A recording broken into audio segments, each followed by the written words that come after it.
Hello बच्चों, let's see this question and here this question से airways is the most preferred mode of transport in the north eastern states of India.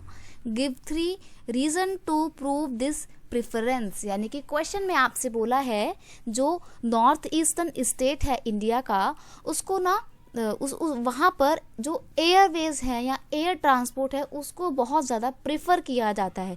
तो क्या ऐसे reason है कि north eastern state में airways को या एयर ट्रांसपोर्ट को ही ज़्यादा प्रेफरेंस दी जाती है? तो ये आपसे इस क्वेश्चन में पूछा है। क्वेश्चन का यहाँ पे की कॉन्सेप्ट है importance of Airways in north eastern state of India. North eastern state में एयरवेज की इम्पॉर्टेंस डिस्कस करते हैं। सबसे पहली बात, ड्यू टू, डी यहाँ पर बड़ा आ जाएगा क्योंकि स्टार्टिंग का है, तो due to presence of river like Brahmaputra make it difficult to construct road and railways. देखिए जो नॉर्थ ईस्ट का स्टेट है ना, वहाँ पे ब्रह्मपुत्र नदी बहुत बड़ी है, इसको ना वहाँ पे दिहंग बोला जाता है। चाइना से होकर आ रही होती है तो चाइना में इसको सांगपो बोलते हैं, और फिर इंडिया में जब एंटर कर जाती है तो नॉर्थ ईस्टर्न स्टेट इसको दिहंग बोलते हैं। तो यहाँ और वैसे जनरली इसको ब्रह्मपुत्र बोला जाता है पूरे ओवरऑल इंडिया में। तो जो ब्रह्मपुत्र नदी है ना, ये बहुत बड़ी है और पूरा नॉर्थ ईस्टर्न का स्टेट इसमें कवर होता है। तो नॉर्थ ईस्टर्न स्टेट में जहाँ पर ये नदी है वहाँ पर रोड और रेलवे को कंस्ट्रक्ट कर पाना बहुत मुश्किल हो जाता है। तो जब वहाँ पर रोड और रेलवे बनाई नहीं जाएंगी तो गाड़ियाँ कहाँ चलेंगी? हवा में तो चलेंगी नहीं, हवा में तो सिर्फ एरोप्लेन चलेगा। इसीलिए एयर ट्रांसपोर्ट को वहाँ पे ज़्यादा प्रेफरेंस दी जाती है। नेक्स्ट है airways are suitable when river get flooded. Plus ये जो नॉर्थ ईस्ट का स्टेट है ना, यहाँ पर बड़े बड़े पहाड़ भी हैं, बहुत सारी नदियाँ हैं। तो जैसे कभी बारिश आ जाती है, बाढ़ आ जाती है, जनरली क्या होता है जब भी मानसून का सीजन आता है ना, तो जो नॉर्थ ईस्टर्न स्टेट है वहाँ पे बाढ़ की प्रॉब्लम होती ही होती है। तो जब रिवर में फ्लड आ जाती हैं उस दौरान भी एयरवेज जो है वो एक सूटेबल मीन्स ऑफ ट्रांसपोर्ट होता है, इसीलिए इसको ज़्यादा प्रीफर किया जाता है नॉर्थ ईस्टर्न स्टेट में।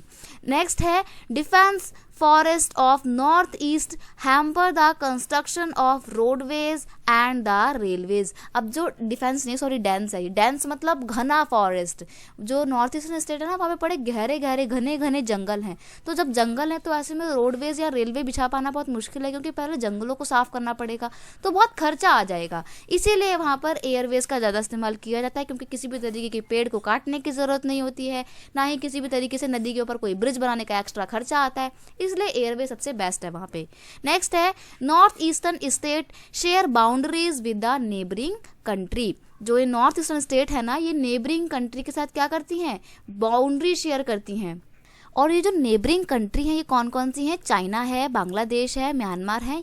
इन सब के साथ नॉर्थ ईस्टर्न स्टेट क्या करती हैं? अपनी बाउंड्री शेयर करती हैं। तो ऐसे में अगर मान लीजिए कभी किसी भी कंट्री के साथ हमारा कोई कॉन्फ्लिक्ट हो जाता है, जनरली इंडिया और चाइना के बीच में जो अरुणाचल प्रदेश का तवांग गाँव है, तवांग विलेज है, उसको लेकर बहुत ज़्यादा कॉन्फ्लिक्ट लगा रहता है। तो ऐसे में जब कॉन्फ्लिक्ट बहुत ज़्यादा होता है तो आर्मी को प्रॉपर वहाँ पर पहुँचना पड़ेगा, फूड्स की सप्लाई करनी पड़ेगी, मिलिट्री इक्विपमेंट्स की सप्लाई करनी पड़ेगी। तो इन सब चीजों को ध्यान में रखते हुए एक फास्टेस्ट मीन्स ऑफ ट्रांसपोर्ट जरूरी रहेगा, तो जो कि एयरवेज हमारे को प्रोवाइड करता है। That's why in the north eastern region airway is the best option. तो यहाँ पे बोला कि so in case of any conflict fastest means of transport are required, so airways is the best option. तो ये कुछ रीजन थे जिसकी वजह से नॉर्थ ईस्टर्न स्टेट में एयरवेज को ज़्यादा प्रेफरेंस दी जाती है। I hope you understand it well. Best of luck. यहाँ पे नॉर्थ के स्पेलिंग के वर्ड सही कर लीजिएगा। Okay, thank you.